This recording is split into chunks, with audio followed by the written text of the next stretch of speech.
they don't know what's going to happen next. And that has become kind of my obsession in acting. Like, from take to take, all those choices I used to make as a young actor, they're now questions.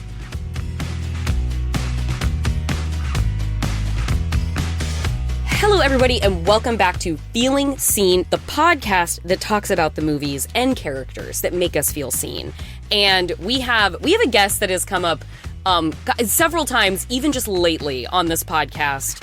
If you look up Vulture's 2010, I've talked about this before, 2010 complete cataloging of best movies of the decade, there is an entire section where you can just say skip to James Badge Dale movies. Oh, really? There is an entire James Badge Dale section listing off his movies of the 2010s, and you may know him from films such as, and television series, such as Flight, The Departed, The Pacific from HBO, Violent Ends from this year, from which we just recently spoke to the director John Michael Powell, King Ivory, which is his new film, 13 Hours, The Secret Soldiers of Benghazi, The Empty Man, Mickey and the Bear, which is amazing, and you should watch it if you haven't, Standoff at Sparrow Creek, Shame, and so many more. James Badge Dale, what else do the people need to know about you before we get started here today? Wow, Jordan, thank you. I wish I could have that intro every day when I wake up. It's important to cover the breadth of what, I mean, I didn't even mention Miss Meadows, the cheeky that's a fun thriller with starring Katie Holmes. I like to get at the breadth of what people access in their work when I do an introduction, and you have a vast breadth of talent reservoir that you draw from. Thank you. That's really nice of you to say. I'm happy to be here. The thing that I wanted to start out asking you with was to tie in two really recent releases that you've had, which is King Ivory is the movie that is coming out now, that it is in theaters, and then Violent Ends, which was, it's so good. Yeah, you had John Michael Powell on here, right? I had John Michael Powell on, and we had a whole conversation about how great James Badge Dale is. Nice. So when King Ivory came up immediately after we talked, I was like, I gotta shoot the shot. We just had a whole digression in this conversation about this actor. And so with the way I wanted to tie both of those together, and sort of like a broader question about your approach, is I wanted to hear from you about sort of putting the kit on of a performer, because in King Ivory, you play a law enforcement officer who's specializing in like drug trafficking. And the movie itself is it's a sort of like Traffic-esque kind of multifaceted approach to the fentanyl trafficking crisis in the United States. And then watching Violent Ends, I think perhaps the most physically distinctive I think I've seen you put on for a kid, with the tan and the hair and the look of Sid. And I wanted to hear from you about putting the kit on of a character and stepping into them from like a real outfit perspective. That, all right, I'm locked inside the adornments of a character. Yeah, whatever gets you there. You know, I'm a big fan of supporting actors, and like whatever that small piece is, you know, like look, there's tricks to the trade, you know, and whatever you're using that gets you in and gets you to an honest place. So where you're not using the tricks, you know, like you can use the tricks to deflect. Like I told John Michael Powell, I was like, you know, I want to look a certain way so I don't ever have to act a certain way. Because it's all taken care of, and you're catching it with the camera. And so now I can just concentrate on trying to, you know, whatever, you know, you got to play Sid, not as a bad guy. I'm a good guy. I'm trying to listen and understand people. I'm trying to figure out why you're not doing what I've asked you to do, or why you're frustrating me to this point of extreme violence. But the hair was that was a big one. I don't know if people have seen that haircut, but it's a haircut. It is a haircut. It is a haircut that wants to wear the person instead of the person wearing the haircut itself. It is. I will zag fully into the character that you have brought for discussion, and I want to hear. Who have you brought for us? Who and what have you brought for us to discuss today? And how did you arrive at this answer? So the film is Martin Scorsese's Mean Streets, and the character is Johnny Boy, played by Robert De Niro, and also his counterpart, Charlie, played by Harvey Keitel. You seen Johnny Boy? No. He's supposed to be here. But who knows what goes on in that kid's head, right? I'd like to know, Charlie. I think the kid's trying to duck me. Don't you think you ought to care a little more about Johnny's payments to me? I think you should. You know that. Michael, nobody's out to screw you. Hey, I guarantee that. Well, you're not looking at it from my side. You vouch for the kid. What happens if he doesn't pay? I gotta collect from you? I don't want to do that. You're right. I made a deal with him, not you, right? You're right, Michael. I'm not going to pay his debts, believe me. I'll talk to him. I'll straighten him out. Straighten him out. The bum owes money left and right. Don't worry, Michael. Well, it's such an interesting question of what makes you feel seen and what makes you feel seen as an artist. I when you're a young actor and you're trying to figure out your way, there's all these things you latch onto, but also there's this fear and there's you're hyper aware of the judgment. You're hyper aware of yourself. You don't have a way of working. Everyone's telling you all these different ways of working and you're still trying to learn and grab onto things.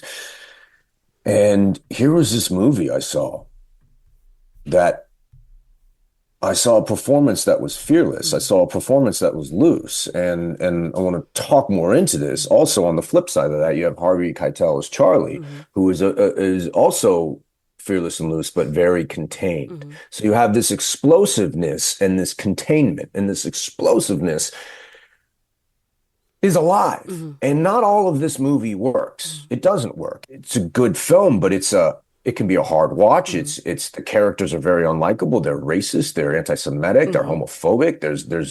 You are dealing with bad people doing bad things, and they're loving doing bad things. But just as an actor watching a filmmaker experiment, you're watching Martin Scorsese find his way. Right.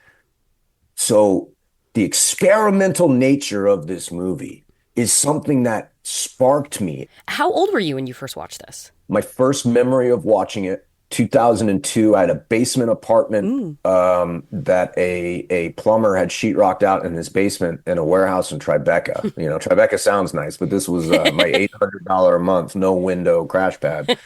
And, I had an old TV, and I remember buying the DVD at Kim's Video, in New York City. Kim's Video. Not there anymore, but that was an institution. Absolutely. And I remember seeing that movie and seeing that performance and just being blown away, being like, wait a minute, what? That is possible. That looseness, it is possible. Why don't you lower the jukebox? I can't hear nothing. Hey, the girls like the music loud. Girls, you call those skanks girls? Hey, what's the matter with this kid, huh? Hey, there ain't nothing wrong with me, my friend. I'm feeling fine. Keep your mouth shut. Hey, you told me that in front of this asshole. All right. We're not gonna pay. We're not paying. Joey, but why? We just said we were gonna have a drink. We're not paying because this guy's a fucking mook. But I didn't say nothing. And we don't pay mooks. A mook? I'm a mook. Yeah. What's a mook? A mook? What's a mook? I don't know. What's a mook? You can't call me a mook. I can't? No.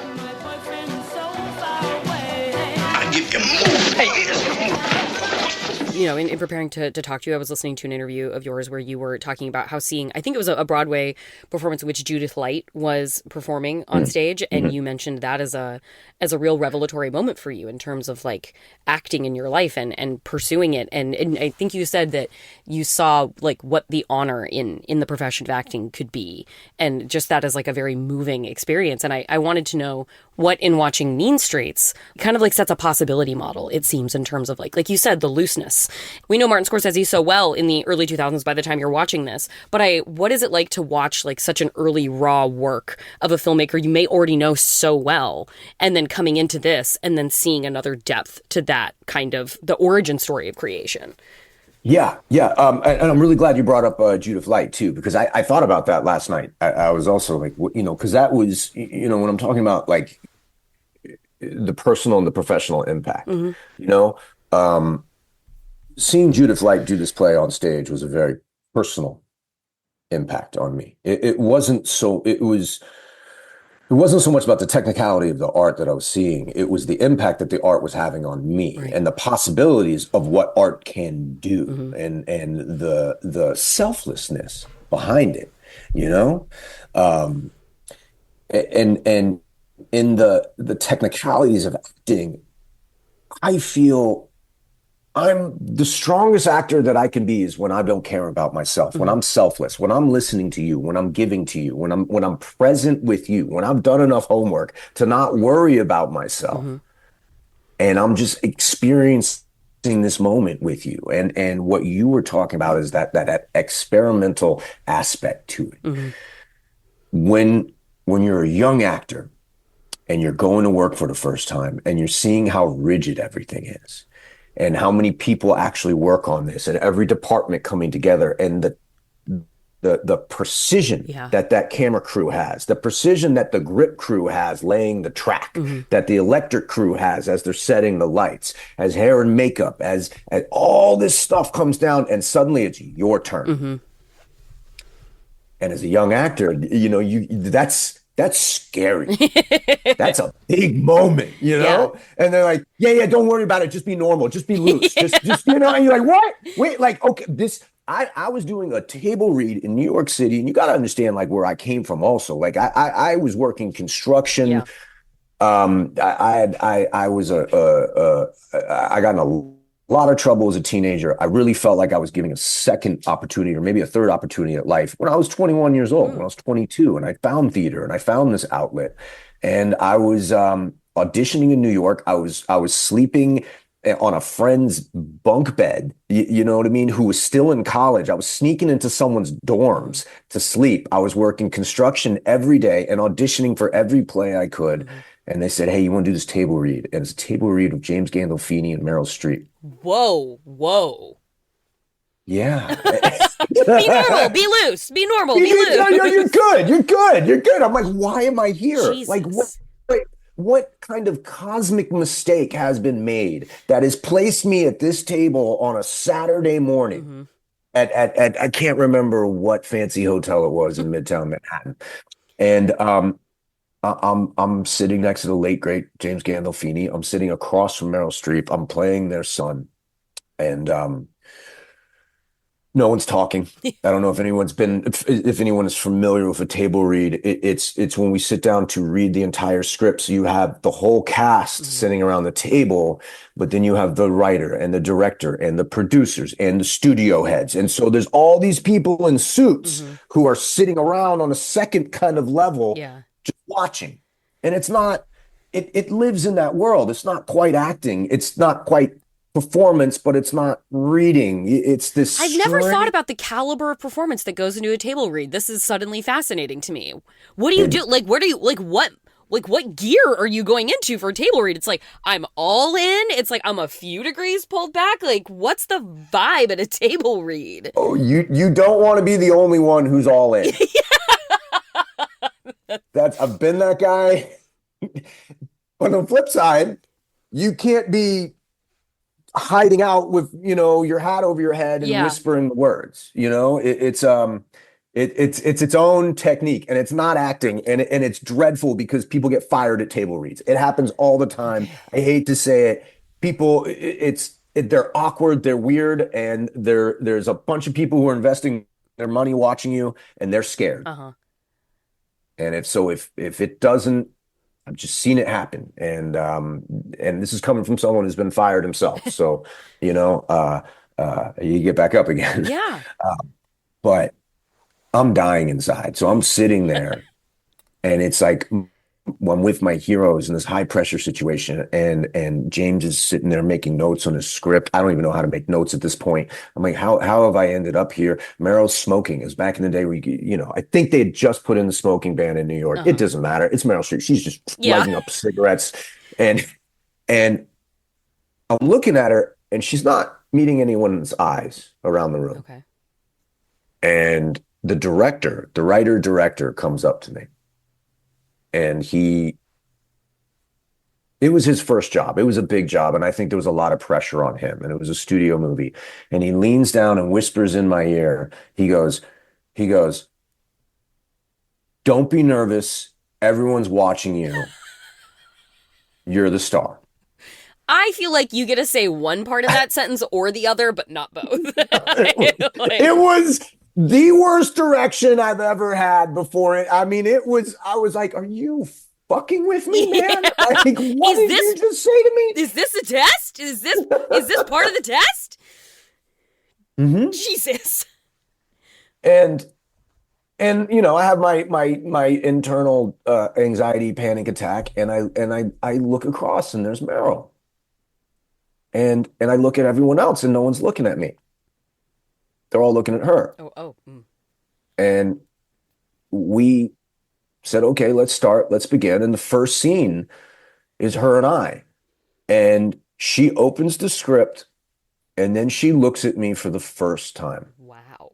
Wow. and it was like everyone else in the room disappeared.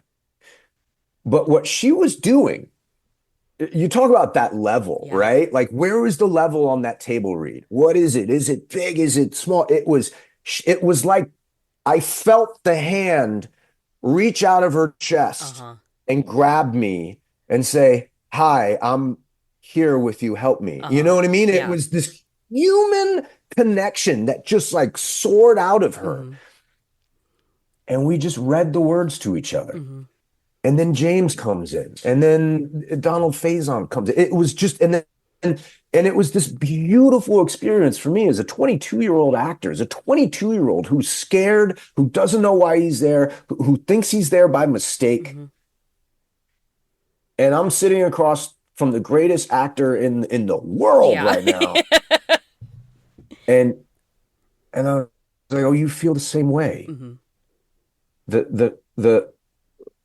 The nerves, the attention, the self. There's something beautiful about acting because you're looking outwards to another person. Mm-hmm. While we were reading that script, it was like she wasn't thinking about herself. She was there with me. She was Right. over here. She was there. She was giving, giving, giving. And it was one of the greatest acting lessons I have ever been given. If like we fast forward ahead to like with King Ivory, you're the guy on the poster. Like the poster is like there's the things surrounding it in the periphery, and there's like you in the middle, like as Yeah. your character. And so, Yeah. Jumping ahead to the now and you being the guy on the poster, and it's a James Badgedale movie, what have you brought forward with you, like from that beginning time, like with this encounter with Meryl Streep to then you are like a top of the call sheet person? What do you then consider your responsibility to your cast and crew when you are the name higher up? Yeah, don't be nervous. Everyone's watching you, you know? I guess that's always true. Yeah, I guess that's yeah, always true.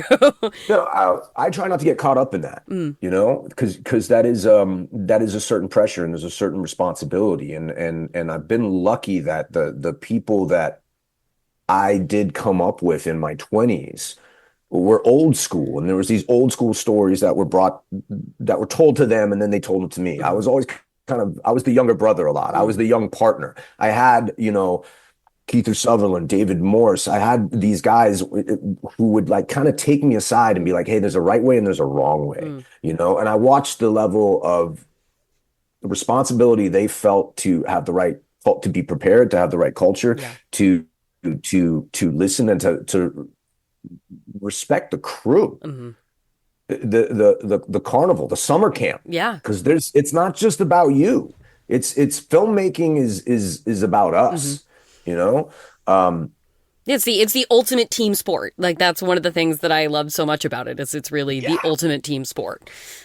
It's cool like that. I love that. I love sitting on set. I don't like going back to my trailer. I like it when we're like, hey, you're okay. I'm going to sit down and I enjoy learning about it too. So I like that give and take process of your turn, my turn, your turn, my turn, and we build something together. The King Ivory of it all, I always have to approach things the same way. It's always about in service to the script and service to the filmmaker. I approach things as a character actor. It doesn't matter if I'm in every scene of the movie or one scene in the film. You know what I mean? What is that arc? What story am I telling, and how do I service this overall story? Well, in terms of like you mentioned, like going to this like posh hotel in Midtown Manhattan, and you're there with James Gandolfini and Meryl Streep, and you're a New Yorker, and so I wanted to hear from you from the perspective of a New Yorker, the aspect of like Mean Streets is just one of the most quintessentially New York films, and I wanted to hear from just like your reflections on that. Yeah, I mean, it is a certain moment in time, and it's full of that thing that is New York, that bubbling unpredictability, that living, breathing organism that is New York City. I was born in that city. I was born in 1978. It was What a New time York's to be coming wild. into your adolescence in New York City. Shit. Hey, it was it's a special moment in time. I think all of us who grew up pre-cell phone and pre-internet, Hmm. and especially all of us who are like right up to that Yeah. generation, like it was a very specific thing. And by the way, also I went to high school in Los Angeles in the early 90s. Mm. I had these two very vibrant experiences growing up. Like one of my parents were in the theater, so there was this New York existence where I grew up backstage. We went to the theater every night. That is um, it's a blue collar job. If you are a New York City theater Yeah. actor, this is it's an athletic pursuit. You 8 shows a week. There is no getting sick. There is no day off. Hmm. You have a responsibility to show up for this performance at night. And I grew up in a household that was geared around that nightly performance. Hmm. Every day, the house kind of built to it Right. as a unit, My father was a director and a choreographer, and my mother was an actress. And it was a very certain upbringing. And what I love about New York City is that you never know is what's going to happen. Hmm. You never know who you're going to run into. You never know who you're going to meet, and there's community in that, Hmm. there's an inclusivity about that, which is strange to talk about a movie where so many people are just being prejudiced Yeah. towards each other. Yeah. Um, it's that's a real thing. I remember seeing that movie where I think Bam did a screening of Mm. it, and to see it with a live audience and sit down and see how much like we've changed, but how do you respect the filmmaking aspect Hmm. of this? You know what I mean? None of these characters are heroes. You shouldn't be going home saying, "Oh, I want to be like Johnny Boy or Yeah. Charlie or Michael." Yeah. You know what I mean? I kind of saw the movie a little more from Michael's perspective last night as I was rewatching it. Mike, you're really something, you know that? What's the matter? You too good for this $10, huh? You too good for it. It's a good $10. You know something, Mikey? You make me laugh, you know that? I borrow money all over this neighborhood, left and right, from everybody, and I never paid them back. So I can't borrow no money from nobody no more, right? So who does that leave me to borrow money from but you?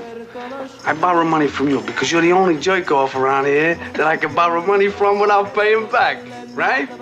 Right? Because that's what you are. That's what I think of you, a jerk off. You're smiling like because you're a jerk off.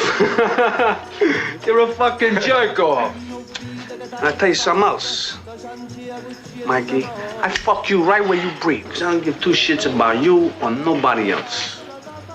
That is Right. that comes up so much Can't win. in our conversations on the show is like as we watch movies and revisit movies that are important to us as we revisit them more over time, the evolving character perspectives that we find ourselves slotting into.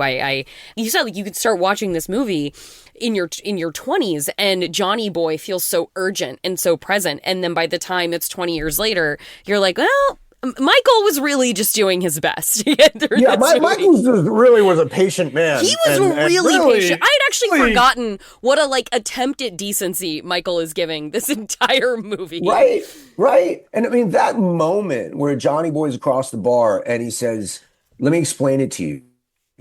You're the idiot. Yeah. You're the dumbass. After I've borrowed money from everyone in this neighborhood, Mhm. you're the guy that I knew I couldn't. I'm not going to pay you back. Yeah. So, and that's Michael's greatest fear in life. Mm-hmm.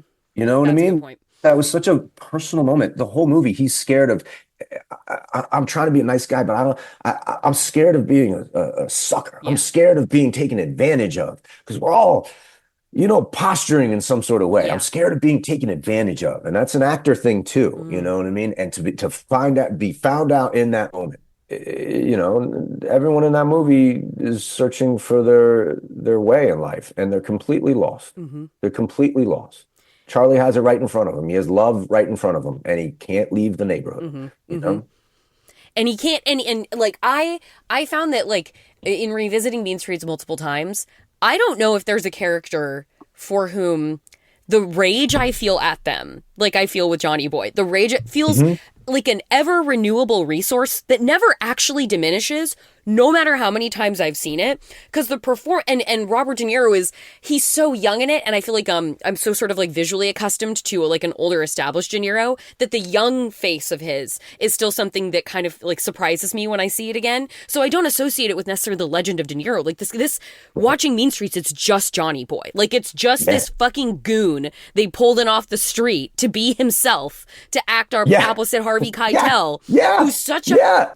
fucking loose cannon, and you're Yeah. watching him just suck everything down around him, and I never get less mad at him, which means it has to be one of the most impressive performances I've ever seen. Well, absolutely. Like, the scenes with him and Harvey Keitel as they're talking, and Harvey's trying to get through, and you just the lies are just dumping And out the of De Niro, fucking just the lies, glib the bullshit. dismissals of everything. It's like you're the worst person in the world. What's the matter with you, Johnny? You can't go around bullshitting people that way. If you're worried about something, you gotta keep it. You don't know what happened to me. I'm so depressed about other things. I can't worry about payments. You know what I mean? I come home last Tuesday. I had my money, cash. You know? Blah, blah, bing, bing. I coming home. I ran into Jimmy Sparks. I owe Jimmy Sparks 700 like for 4 months. I gotta pay the guy. Lives in my building. Hangs out across the street. I gotta pay the guy, right? Yeah? So what happened? I had to give some to my mother. And then I was wound up with 25 at the end of the week. And then what happened today, you ain't gonna believe, because it's just incredible. I can't believe it myself. What? I was in a game. I had like $600-700, right? You gotta be kidding Yeah, on me. Hester Street. You know Joey Clams? Yeah. Joey Scala, yeah. I know him too, yeah. Yeah, no, Joey Scala's Joey Clams. Right. Right. They're the same person. Yeah. Hey. Hey.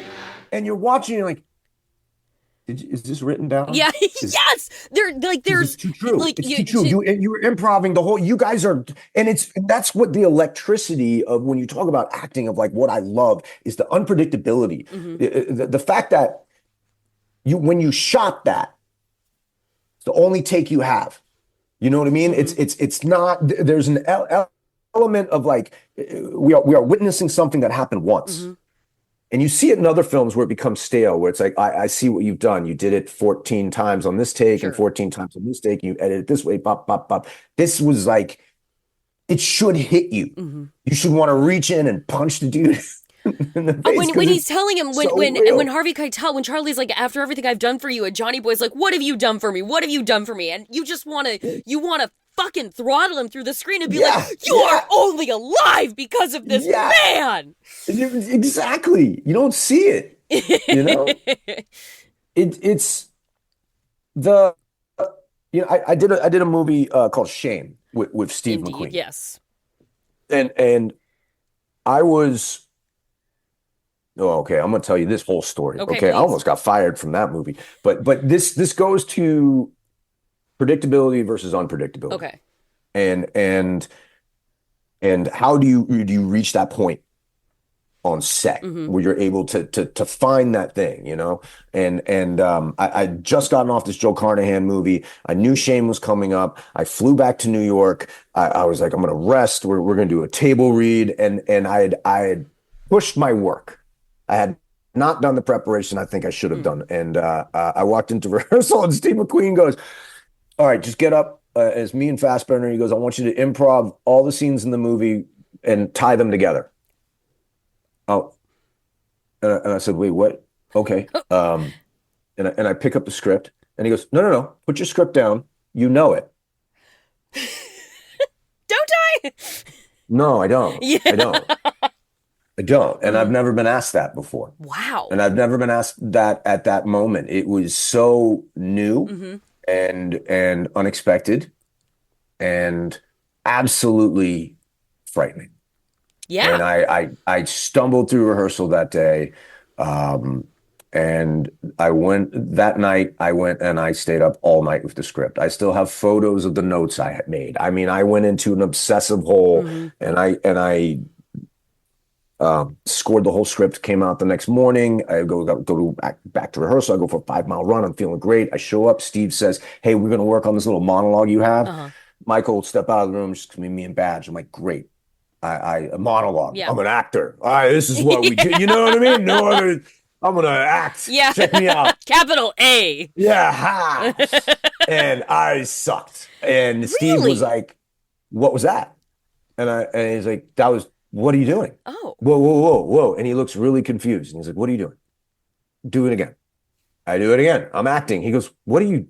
You're acting. What is this acting?" Uh-huh. "No, do it again." And I, failure. And he is like, looks like he's close to tears. And he just goes, "Badge, I don't know what to do with you. I don't know what to do with you. I Jesus. don't want some like made up performance." Uh-huh. You know what I mean? I forget the words he used, but I was acting. Uh-huh. I had done a lot of work and I had made a lot of choices and I was showing you my acting work. Yeah. And he goes, "You got 5 minutes. I'm going to leave the room. You got 5 minutes." And he walks out of the room. I'm being fired. I'm being removed. I am this, and the director is sweating because he's like, "Wow, I hit camera this week and I'm going to need to find a new actor." Yeah. That's why he's sweating. It's not sweating because he likes me or it's he's about to lose a huge piece of his film. Yeah. And I'm on the 7th floor of this, rehearsal space warehouse. In New York City, we have all these big rehearsal spaces, and so I'm like, "Could I climb out the window? How do I get out of this without actually being fired?" Is there a window washing cart nearby that I can make my maybe great like escape he just on? he disappeared. You know what I mean? Like there's got like I want to escape. And I am so afraid. And I look down at these pages and I'm like, what have I not discovered? Yeah. What is the choice that I'm not seeing? What is my acting brain? All the methods, all the Stella Adler and the Meisner and the Strasberg and the Stanislavski Right. and the Bolslavsky and the movement classes and all of it. Like, what am I doing wrong? Yeah. There's no fucking answer, And it was like this really incredible moment. It was like the voice in my head said, "There's nothing you can do." The answer is not in the script. Like, just breathe. And I just sat there and just breathed. And he came back in and he said, "One more time." And I don't know if it was just because I was like utterly defeated. Right. You just given up hope at that point. I just fully, Yeah. like I just went back. It was like I went back to basics and I just said the words. And he erupted. And he runs over and he picks me up. And he's a big guy. Dude. Like, He's a big dude. And he starts jumping up and down with me in his arms, the happiest man I've ever seen. And he goes, "Now we can begin." Wow. And believe me, I have no idea where I am at this point. Like, you know what I mean? Like, I was just climbing out the window 30 seconds ago. And now I'm in this man's arms and we're beginning something. And what we began was this journey of where he pushed us to be on that razor's edge. He never wanted you to repeat a beat.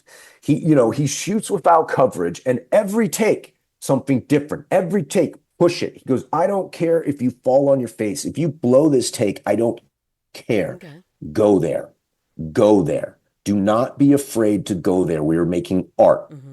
I am not making canned no acting allowed, And that's what I see in that film is that they were playing with that razor's edge where they don't know what's going to happen next.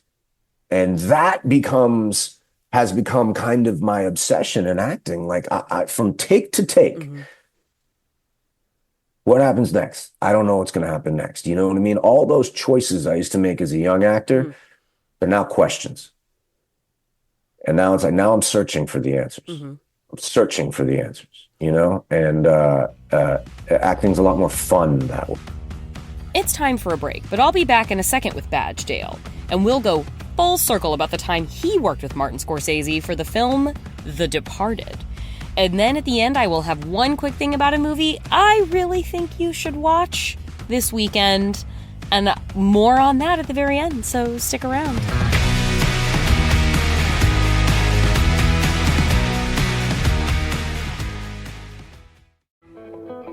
this is Alden Ford. And Mujan Zulfagari. Two of the creators of Mission to Zix, your favorite improvised, obsessively sound-designed sci-fi sitcom here on the Max Fun Network. And the news is... We're back! With an all-new miniseries set in the Zix universe, The Young Old Durf Chronicles. Yeah. Will Durf find his own killer before it's too late? Ooh. To find out how that question could possibly make sense, well, Sure. you just have to tune in. Yeah, we're so excited that episode 1 is out right now in the Mission to Zix feed. So if you are looking for a little break from your own galaxy, we would love for you to check it out. That's The Young Old Durf Chronicles. Search Mission to Zix, ZYXX, in your podcast app. Or on MaximumFun.org. Keep it fresh.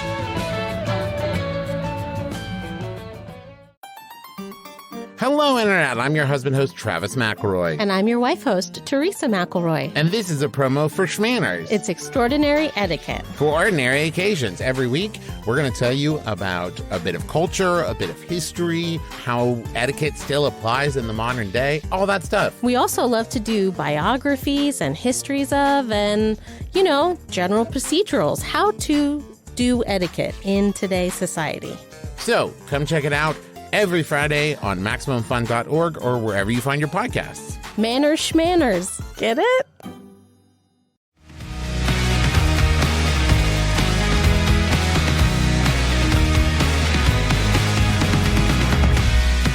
Is there a scale of, because obviously theater, independent, small films, bigger, like jazzier, more expensive productions, is there one of those lanes where you find that sense of play is most available? Is that sense of play just different in each avenue, or have you found that there is one of those channels that does allow for you to get at that seed more? Because we've been talking about independent film, I'll talk about independent film right now. Sure. I love doing independent film. I love it. It is obviously less money, so you have less time. I think there's an element of I because of the Steve McQueen of it all and what I experienced, I have never gone into a film without being able to shoot anything on any day on day one. You know what I mean? I do a lot of. I spend a lot of time alone, and I do a lot of preparation, and it's not so much on the dialogue. It's not. I'm not kind of someone who says get off book before you show up, but I'm right there, and because Steve McQueen will say, "Hey, this light isn't right. This location isn't right. That scene that we're going to do 2 weeks from now, let's do it right now." Oh wow! Go. Oh. And so you have to be prepared. But I love that element in independent film because you are running and gunning and you don't have the time. So everyone's trusting their artistic instinct. The sky's the limit. Yeah. And that's what I love about that. Because you're going to live and die on your own merits as a film. Studio films are different. There's a lot of pressure. There's a lot of money. There's a lot of people. There's a lot riding on every moment. Right. You have a big structure ahead of you. You have a lot of notes. You have notes coming down from the studio heads to the producers, to the director, the poor director who's just been hired to manage this giant $200 million organism. Yeah, this large business, this large enterprise that they're now the CEO of. It's a town. Yeah. Yeah. You're the mayor of this town, this really dysfunctional town. Yeah. And you're filming it. And I'm lucky enough that I actually worked with Scorsese. And what I learned from working with him and what I learned from working in that studio environment, that was a big movie with big movie stars. It's up to you. You got to bring it.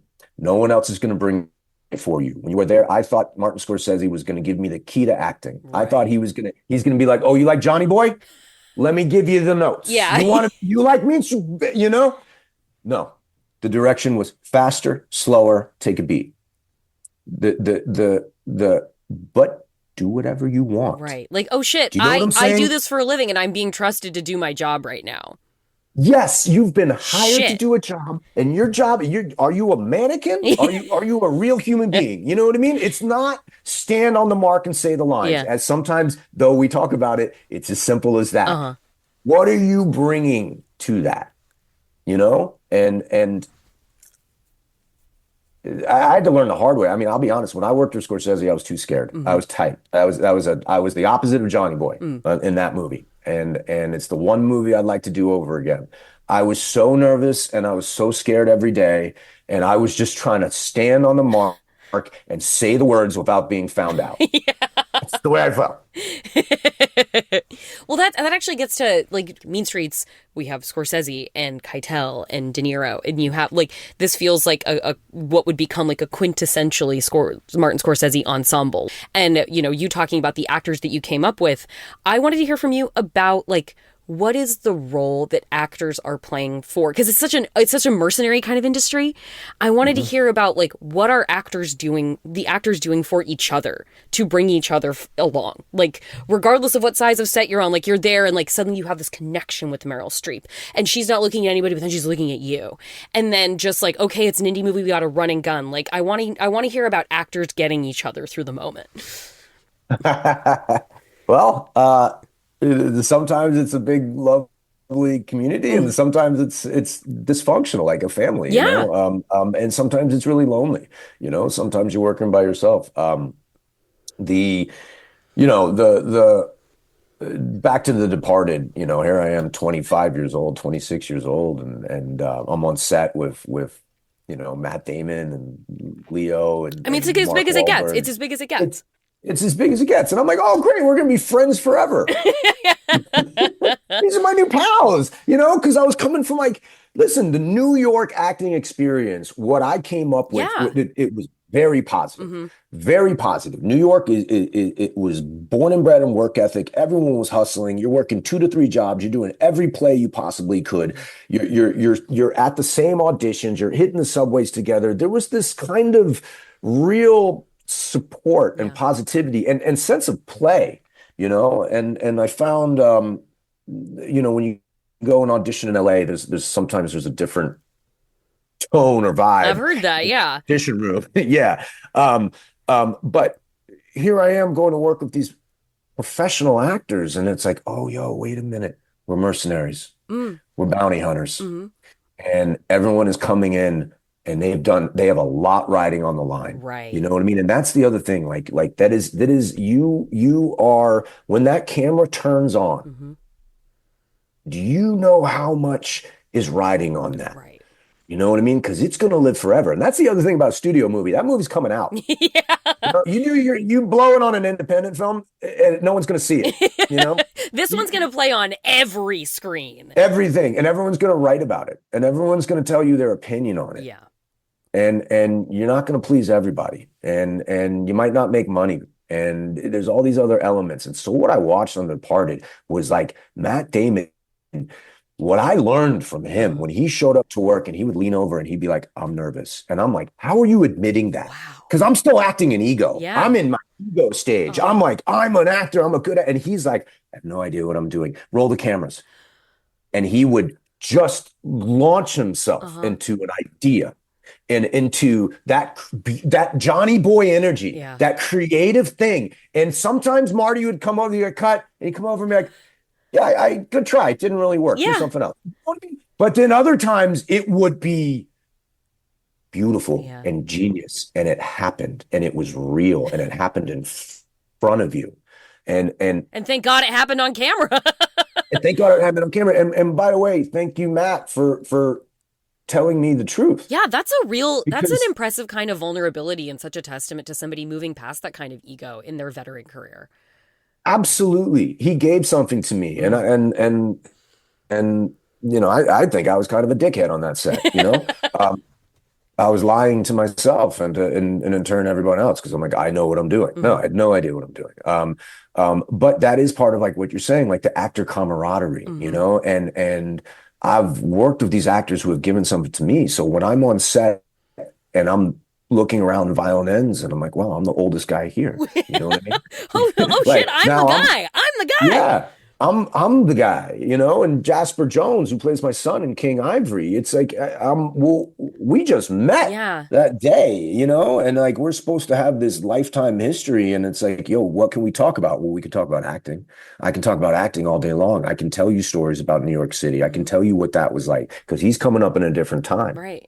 It's all on a computer right now, but I can, he was young and he was hungry and he wanted to learn. And that's what I wanted to do as a young actor, and to keep that openness going, and how we support each other. And I love actors. Mm-hmm. We're a weird, funny group of people, and and you have to do that despite the pressures, Mm-hmm. you know, to fight for that light, to fight for, hey, I got to keep my head out of the sand, get my head out of the ego. By the way, also be grateful to be here because it's Right. the greatest job ever, you know. I don't have tolerance for complaining Mm-hmm. on set. It's too hard, man. Like, don't, everyone's got something to complain about, you know? Like you could be, I used to be a cook at Pizza Hut, Right. you know? Like you could be doing that right now. Uh-huh. And there's nothing wrong with that No. because I made a mean pizza. I was the best lunch buffet pizza chef that I could have been. And many And diners appreciate your service. many diners, I got sick. You know, we ate so much pizza. I was playing hockey for a hockey team in Utah, Oh. and I would stuff the pizzas in the oven right before I was supposed to click off for work. And part of the deal was I got to take home, you know, whatever was left on the buffet. Uh-huh. So I'd have like 6 fresh new pizzas, and I'd bring it to all the boys playing hockey. 1 month later, everyone was sick. All their stats went down. No one had any. I couldn't get out of bed. We were sick. I didn't eat pizza for years after that. You flew too close to the sun. You flew too Way close to the too pizza close to sun. the pizza sun. I fear I am out of time and I will have to let it go at Pizza Sun. The James Badgedale, this has been such a beautiful conversation, and I appreciate so much you being so generous with your stories and your experiences and the knowledge that you have gained along the way. Thank you so much for coming on the show. Jordan, thank you so much for having me. I had so much fun. I love what you're doing. So let's keep going.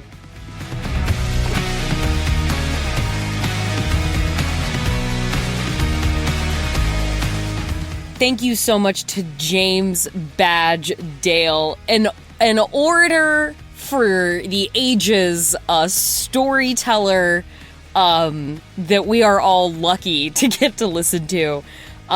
Truly excellent to have him here to talk about King Ivory so soon after we had J.M. Powell on to talk about Violent Ends, another film with a killer Badge performance. And I highly recommend both of you watch both of them. If you missed that episode, though, with J.M. Powell or that movie, be sure to go back and catch up on both, you know? Watch a little bit of the movie, listen to a little bit of me and him talking. I think they're both great conversations, and James Badgedale manages to be an important part of both of them, not least of all because he's central to the entire conversation we just have. But yes, thank you again. This was a real coup. This is a real coup, getting a true actor's actor on the show. And now that one quick thing before I go, got another movie to recommend to you folks. This very weekend on Tubi, you can start watching Hag, the movie Hag, which is written and directed by my dear friend, Sam Weinman. Perhaps a little more on that in a future episode. I don't know. Maybe not. I don't know. Maybe. But yeah, for right now, watch Hag this weekend. Tubi, they put out quite a bit of stuff, and the way people find out about it is like a trailer comes out like really shortly before the movie arrives, and that's kind of the push. Like the ocean of streaming is tough. It's tough to isolate out the best drops. But Hag is there. It is there for your viewing enjoyment. It is a lot of fun. It is about it's about a young guy who, he's gone through some unspecified hardship that I will not spoil here. And as he's getting his life back together, he encounters a person from his past who, oh my God, I can't believe we're reconnecting. Let's spend time together. Let's hang out. They end up getting closer once again until a sort of single white female-esque dynamic emerges. And yeah, that's what I'm going to say about it, because you should leave your mind free for various twists and turns. This is queer horror, you guys. This is the kills that really solidify the horror of this movie are truly so good. It is a really entertaining ode to friendship, a filmmaker forged in the fires of generations of horror intaken into him, who just, it's crazy. It's crazy to see your friend's first feature film coming out. And I'm super proud of him. And I am super proud of what he has made here. And I cannot wait to stream it over and over and over again. Get out there and support independent cinema. I know what it took for him to make this movie. And let me tell you, this is some get it together, like, taking your limited resources and stretching it beyond what you conceived of as possible to make the best possible film for people to just have the kind of blast that we want to have when we watch a movie, that he wants to have when he watches a movie, that he wants to give everybody else as audience members. So that's it. I just want people to watch Hag. That's my one thing this week. And again, is that connected to a future episode? Could be. Find out. Tune in again. Listen to us over and over again to find out. That's our show. That's episode 201. And you can keep up with us wherever you get your podcasts. You can follow us wherever you are listening to get every new episode in your feed as it drops, which you should absolutely do. You should follow us to find out more on Instagram at Feeling Seen Pod. We are also on Blue Sky, me and the show. You can search either Feeling Seen or Jorcru, Jorcru, which is also where I remain on Twitter.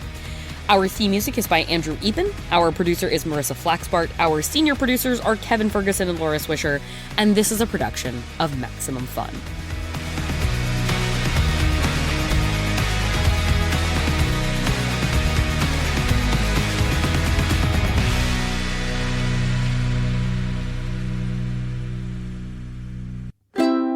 Maximum Fun, a worker-owned network of artist-owned shows, supported directly by you.